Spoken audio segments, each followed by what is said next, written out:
Picture this. A cargo ship carrying 3,000 brand new cars catches fire in the middle of the Pacific Ocean, burns for 3 solid weeks, and then sinks to the bottom with cargo worth tens of millions of dollars. This isn't the plot of some disaster movie. This is the real story of the Morning Midas, which met its tragic end on June 23, 2025. The Morning Midas wasn't just any cargo vessel. It was a specialized car carrier built back in 2006 by the Chinese company Xiamen Shipbuilding. Flying under the Liberian flag, this ship was designed to transport thousands of vehicles at once. 22 crew members were aboard when disaster struck. On May 26, 2025, the Morning Midas departed from the Chinese port of Yantai in Shandong province, entering the Pacific Ocean 4 days later on May 30th. The ship was bound for the Mexican port of Lázaro Cárdenas, carrying a massive cargo of 3,048 vehicles. Now here's where it gets interesting.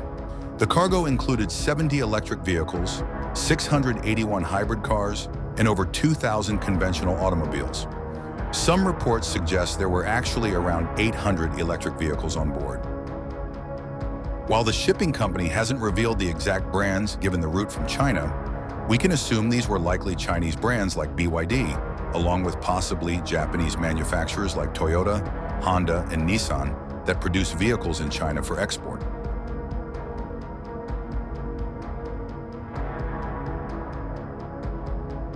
Everything went wrong on June 3, 2025, when the ship was approximately 555 kilometers from Attic Island in the Aleutians.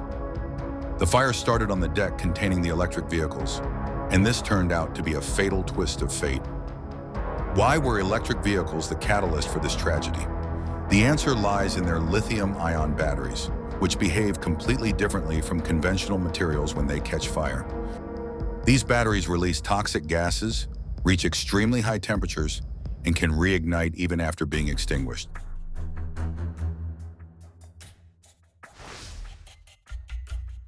Let's be clear, a crew of 22 people simply couldn't handle a fire of this magnitude on their own. Their attempts to extinguish the blaze using onboard systems failed, and by June 4th, they had already issued a distress signal.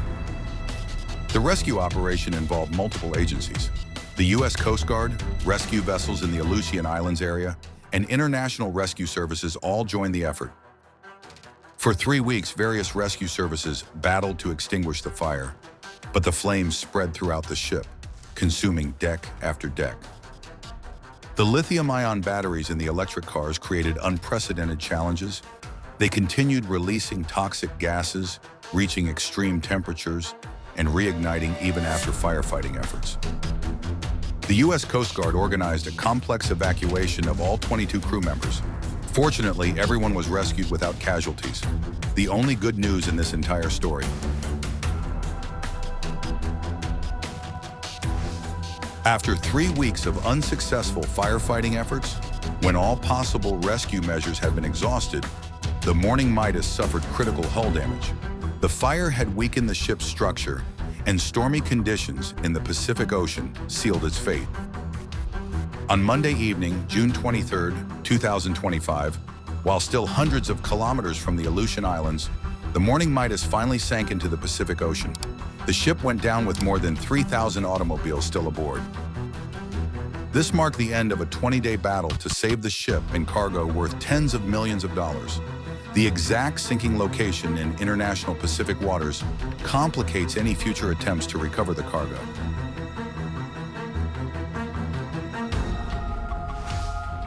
This tragedy has forced the entire world to reconsider the safety of transporting electric vehicles by sea. The problem is that existing safety protocols were developed for conventional automobiles, while electric cars require a completely different approach. Maritime companies are now revising their safety standards. Some are already implementing special requirements for electric vehicle transportation, including specialized fire suppression systems, separate storage areas for electric and conventional vehicles, additional temperature and smoke sensors, and trained personnel specifically for handling electric vehicles.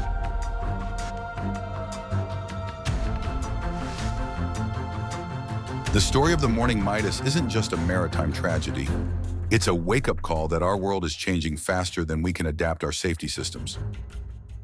The transition to electric vehicles represents progress, but it demands new approaches to their transportation as well. Fortunately, this story had no human casualties, but the economic damage and environmental consequences are forcing everyone in the maritime industry to reconsider their standards. It's a reminder that with innovation comes the need for innovation in safety as well.